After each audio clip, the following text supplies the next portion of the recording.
ನಡೆದಾಡಿದ ದೇವರೇ, ಶತಮಾನದ ಸಂತರೇ, ಮನುಕುಲದ ಕೀರ್ತಿ ನೀವು ಮಹಾಮಹಿಮರೇ. ಶಾಂತಿಯ ದೂತರೇ, ಸರಳತೆಯ ಶ್ರೇಷ್ಠರೇ, ನಿರಾಭಾರಿ ಗುರುವು ನೀವು ಜ್ಞಾನಯೋಗಿಯೇ.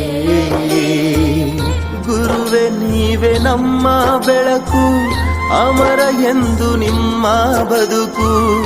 ಹೊರಟಿರ ದೇಹ ತ್ಯಜಿಸಿ ದೇವಲೋಕಕ್ಕೆ, ದಿವ್ಯ ಲೋಕಕ್ಕೆ, ದಿವ್ಯ ಲೋಕಕ್ಕೆ, ದೇವಲೋಕಕ್ಕೆ.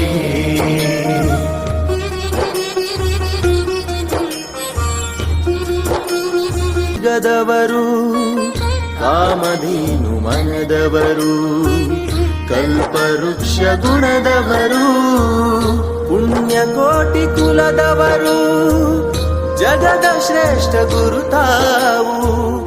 ಎಲ್ಲವನ್ನ ಬಲ್ಲವರು, ಎಲ್ಲ ಶೂನ್ಯ ಎಂದವರು, ಬದುಕಿಗಂತ ಕೊಟ್ಟವರು, ನುಡಿದಂತೆ ನಡೆದವರು.